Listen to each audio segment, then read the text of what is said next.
ಬೆಂಗಳೂರಲ್ಲಿ ಲೋಕಾರ್ಪಣೆಗೊಂಡ ದೇಶದ ಪ್ರಪ್ರಥಮ ಸ್ಟಾರ್ಟ್ಅಪ್ ಪಾರ್ಕ್ ಯುವ ಪೀಳಿಗೆಯನ್ನ ಕೈಬೀಸಿ ಕರೀತಾ ಇದೆ.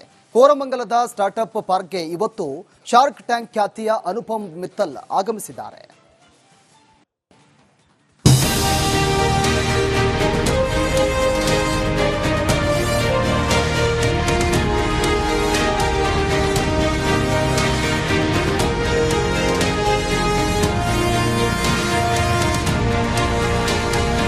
ಐಟಿ ಸಿಟಿ ಸ್ಟಾರ್ಟ್ಅಪ್ಗಳ ಹಬ್ ಎಂದು ಕರೆಯುವ ಬೆಂಗಳೂರು ಯುವಕರನ್ನ ಸೆಳೆಯುತ್ತಿದೆ. ರಾಜ್ಯ ರಾಜಧಾನಿ ಎಂಬ ಬಿರುದಿನ ಜೊತೆಗೆ ಯುವ ಪೀಳಿಗೆಗೆ ಹೊಸ ಚೈತನ್ಯ. ಇಂಥ ಉದ್ಯಾನ ನಗರಿಯ ಕೋರಮಂಗಲದಲ್ಲಿ ಭಾರತದ ಪ್ರಪ್ರಥಮ ಸ್ಟಾರ್ಟ್ಅಪ್ ಪಾರ್ಕ್ ಜನಮನ್ನಣೆ ಗಳಿಸಿದೆ. ಉತ್ಸಾಹಿ ಯುವಕ ಯುವತಿಯರನ್ನ ಆಕರ್ಷಿಸುತ್ತಿದೆ. ಸ್ಟಾರ್ಟ್ಅಪ್ ಪಾರ್ಕ್ನಲ್ಲಿ ಜನವೋ ಜನ. ಶಾರ್ಕ್ ಟ್ಯಾಂಕ್ ಖ್ಯಾತಿಯ ಅನುಪಮ್ ಮಿತ್ತಲ್ ಭೇಟಿ. ದೇಶದ ಪ್ರಪ್ರಥಮ ಸ್ಟಾರ್ಟ್ಅಪ್ ಪಾರ್ಕ್ ಅನ್ನ ನಮ್ಮ ಬೆಂಗಳೂರಿನಲ್ಲಿ ಆರಂಭಿಸಲಾಗಿದೆ. ನವೆಂಬರ್ 7ರಂದು ಲೋಕಾರ್ಪಣೆಯಾದ ಈ ಸ್ಟಾರ್ಟ್ಅಪ್ ಪಾರ್ಕ್ ಅನ್ನ ಡಿಸಿಎಂ ಡಿಕೆ ಶಿವಕುಮಾರ್ ಉದ್ಘಾಟನೆ ಮಾಡಿದ್ರು. ನವೆಂಬರ್ 8ರಂದು Republic group editor in chief Arnab Goswami ಕೂಡ ಭಾಗಿಯಾಗಿದ್ರು. ನವೆಂಬರ್ 7ರಿಂದ ಡಿಸೆಂಬರ್ 7ರವರೆಗೂ ಅಂದ್ರೆ 1 ತಿಂಗಳ ಕಾಲ ವಿವಿಧ ಕಾಂಕ್ಲೇವ್ಗಳನ್ನ ಹಾಗೂ ಸ್ಟಾರ್ಟ್ಅಪ್ ಹಬ್ಬವನ್ನ ಆಯೋಜಿಸಲಾಗಿದೆ. We now have enough capital available, $15-20 billion a year for early stage companies. But what sometimes is missing is mentorship, incubation, and because young founders sometimes make a lot of mistakes. And to somebody to hold their hand is very important. ಇಂದು Shark Tank ಖ್ಯಾತಿಯ ಅನುಪಮ್ ಮಿತ್ತಲ್ ಆಗಮಿಸಿ ನೆರೆದಿದ್ದ ಪ್ರೇಕ್ಷಕರ ಜೊತೆ ಸಂವಾದ ನಡೆಸಿದ್ರು. ಇನ್ನು ಇದೇ ವೇಳೆ ರಿಪಬ್ಲಿಕ್ ಕನ್ನಡದ ಜೊತೆ ಮಾತನಾಡಿದ ಅವರು, ಈ ಪಾರ್ಕ್ ಕೇವಲ ರಾಜ್ಯದ ದಿಕ್ಕನ್ನೇ ಮಾತ್ರವಲ್ಲ, ಭಾರತದ ದಿಕ್ಕನ್ನೇ ಬದಲಿಸುವ ಶಕ್ತಿ ಇದೆ ಎಂದರು. हमारे देश में रोजगारी की बहुत सख्त जरूरत है, and I think the youth are now fascinated with building their own startups. So there is no better way than to become a job creator as opposed to a job seeker. So kudos to Startup Park. ಮುಂದಿನ 6 ತಿಂಗಳಲ್ಲಿ 10,000 ಸ್ಟಾರ್ಟ್ಅಪ್ಗಳಿಗೆ ಸಹಾಯ ಹಸ್ತ ಚಾಚಲು startup park ಸಂಸ್ಥಾಪಕ Shafi Shaukat plan ಮಾಡಿದ್ದಾರೆ. ಇದರಿಂದ ಕನಿಷ್ಠ 1 ಲಕ್ಷ ಉದ್ಯೋಗ ಸೃಷ್ಟಿಯಾಗುತ್ತೆಂದು ಹೇಳಿದ್ದಾರೆ. So I think Bangalore has always been a land of dreamers and doers. There have been a lot of people who are trying to do a lot of stuff out of Bangalore. But then dreams eventually do not get built. When I say dreams, I mean startups. Startups are not eventually built just by dreamers or doers. A whole ecosystem has to come together for startups to evolve and get better and eventually thrive. December 7ರವರೆಗೂ ಅಂದ್ರೆ 1 ತಿಂಗಳು ಈ ವಿವಿಧ ಕಾಂಕ್ಲೇವ್ಗಳನ್ನ ಹಾಗೂ startup ನಡೆಯಲಿದ್ದು ಸಾವಿರಾರು ಜನರು ಭಾಗಿಯಾಗುವ ಸಾಧ್ಯತೆ ಇದೆ. News desk, republic Kannada. ಬೆಂಗಳೂರಲ್ಲಿ ಲೋಕಾರ್ಪಣೆಗೊಂಡ ದೇಶದ ಪ್ರಪ್ರಥಮ ಸ್ಟಾರ್ಟ್ಅಪ್ ಪಾರ್ಕ್ ಯುವ ಪೀಳಿಗೆಯನ್ನ ಕೈಬೀಸಿ ಕರೀತಾ ಇದೆ. ಕೋರಮಂಗಲದ ಸ್ಟಾರ್ಟ್ಅಪ್ ಪಾರ್ಕ್ಗೆ ಇವತ್ತು ಶಾರ್ಕ್ ಟ್ಯಾಂಕ್ ಖ್ಯಾತಿಯ ಅನುಪಮ್ ಮಿತ್ತಲ್ ಆಗಮಿಸಿದ್ದಾರೆ.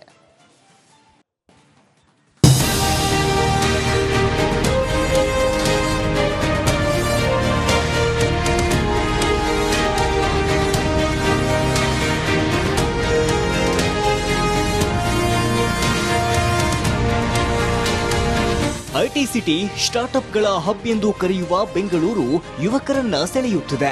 ರಾಜ್ಯ ರಾಜಧಾನಿ ಎಂಬ ಬಿರುದಿನ ಜೊತೆಗೆ ಯುವ ಪೀಳಿಗೆಗೆ ಹೊಸ ಚೈತನ್ಯ. ಇಂಥ ಉದ್ಯಾನ ನಗರಿಯ ಕೋರಮಂಗಲದಲ್ಲಿ ಭಾರತದ ಪ್ರಪ್ರಥಮ ಸ್ಟಾರ್ಟ್ಅಪ್ ಪಾರ್ಕ್ ಜನಮನ್ನಣೆ ಗಳಿಸಿದೆ. ಉತ್ಸಾಹಿ ಯುವಕ ಯುವತಿಯರನ್ನ ಆಕರ್ಷಿಸುತ್ತಿದೆ.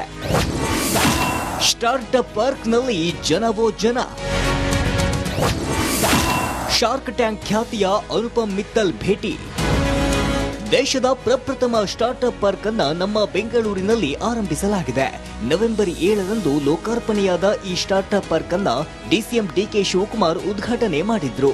ನವೆಂಬರ್ 8ರಂದು Republic group editor in chief Arnab Goswami ಕೂಡ ಭಾಗಿಯಾಗಿದ್ರು. ನವೆಂಬರ್ 7ರಿಂದ ಡಿಸೆಂಬರ್ 7ರವರೆಗೂ ಅಂದ್ರೆ 1 ತಿಂಗಳ ಕಾಲ ವಿವಿಧ ಕಾಂಕ್ಲೇವ್ಗಳನ್ನ ಹಾಗೂ ಸ್ಟಾರ್ಟ್ಅಪ್ ಹಬ್ಬವನ್ನ ಆಯೋಜಿಸಲಾಗಿದೆ. A lot of progress in the last 15-20 years. We now have enough capital available, $15-20 billion a year for early stage companies. But what sometimes is missing is mentorship,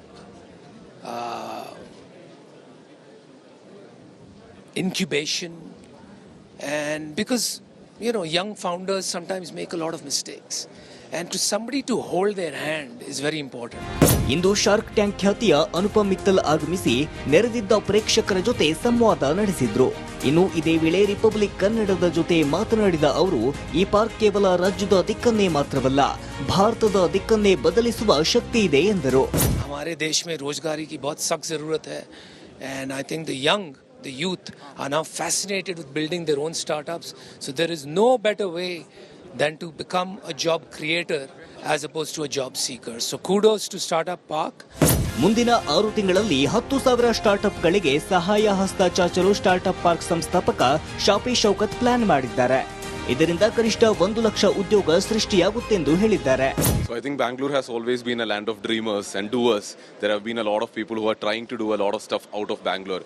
But then dreams eventually do not get built. When I say dreams, I mean startups. Startups are not eventually built just by dreamers or doers. A whole ecosystem has to come together for startups to evolve and get better and eventually thrive. December 7ರವರೆಗೂ ಅಂದ್ರೆ 1 ತಿಂಗಳು ಈ ವಿವಿಧ ಕಾಂಕ್ಲೇವ್ಗಳನ್ನ ಹಾಗೂ startup ನಡೆಯಲಿದ್ದು ಸಾವಿರಾರು ಜನರು ಭಾಗಿಯಾಗುವ ಸಾಧ್ಯತೆ ಇದೆ. News desk, republic Kannada. ಬೆಂಗಳೂರಲ್ಲಿ ಲೋಕಾರ್ಪಣೆಗೊಂಡ ದೇಶದ ಪ್ರಪ್ರಥಮ ಸ್ಟಾರ್ಟ್ಅಪ್ ಪಾರ್ಕ್ ಯುವ ಪೀಳಿಗೆಯನ್ನ ಕೈಬೀಸಿ ಕರೀತಾ ಇದೆ. ಕೋರಮಂಗಲದ ಸ್ಟಾರ್ಟ್ಅಪ್ ಪಾರ್ಕ್ಗೆ ಇವತ್ತು ಶಾರ್ಕ್ ಟ್ಯಾಂಕ್ ಖ್ಯಾತಿಯ ಅನುಪಮ್ ಮಿತ್ತಲ್ ಆಗಮಿಸಿದ್ದಾರೆ.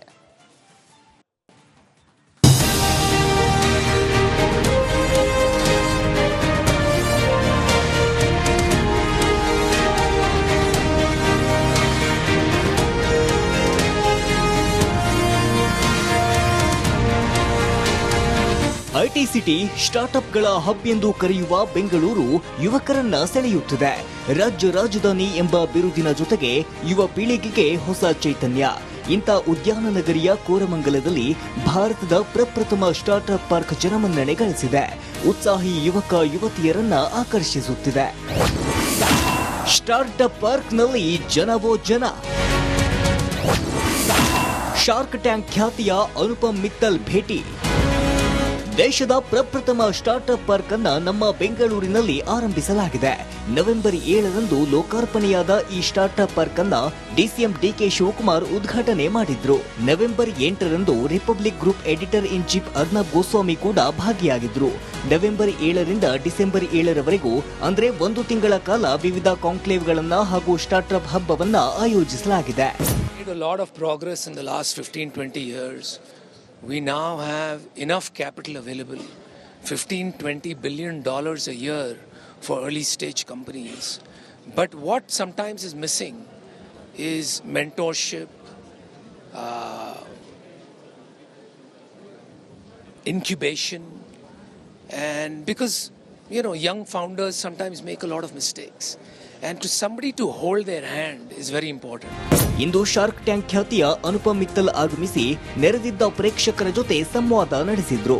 ಇನ್ನು ಇದೇ ವೇಳೆ ರಿಪಬ್ಲಿಕ್ ಕನ್ನಡದ ಜೊತೆ ಮಾತನಾಡಿದ ಅವರು, ಈ ಪಾರ್ಕ್ ಕೇವಲ ರಾಜ್ಯದ ದಿಕ್ಕನ್ನೇ ಮಾತ್ರವಲ್ಲ, ಭಾರತದ ದಿಕ್ಕನ್ನೇ ಬದಲಿಸುವ ಶಕ್ತಿ ಇದೆ ಎಂದರು. हमारे देश में रोजगारी की बहुत सख्त जरूरत है, and I think the youth are now fascinated with building their own startups. So there is no better way than to become a job creator as opposed to a job seeker. So kudos to Startup Park. ಮುಂದಿನ 6 ತಿಂಗಳಲ್ಲಿ 10,000 ಸ್ಟಾರ್ಟ್ಅಪ್ಗಳಿಗೆ ಸಹಾಯ ಹಸ್ತ ಚಾಚಲು startup park ಸಂಸ್ಥಾಪಕ Shafi Shaukat plan ಮಾಡಿದ್ದಾರೆ. ಇದರಿಂದ ಕನಿಷ್ಠ 1 ಲಕ್ಷ ಉದ್ಯೋಗ ಸೃಷ್ಟಿಯಾಗುತ್ತೆಂದು ಹೇಳಿದ್ದಾರೆ. So I think Bangalore has always been a land of dreamers and doers. There have been a lot of people who are trying to do a lot of stuff out of Bangalore. But then dreams eventually do not get built. When I say dreams, I mean startups. Startups are not eventually built just by dreamers or doers. A whole ecosystem has to come together for startups to evolve and get better and eventually thrive. December 7ರವರೆಗೂ ಅಂದ್ರೆ 1 ತಿಂಗಳು ಈ ವಿವಿಧ ಕಾಂಕ್ಲೇವ್ಗಳನ್ನ ಹಾಗೂ startup ನಡೆಯಲಿದ್ದು ಸಾವಿರಾರು ಜನರು ಭಾಗಿಯಾಗುವ ಸಾಧ್ಯತೆ ಇದೆ. News desk, republic Kannada.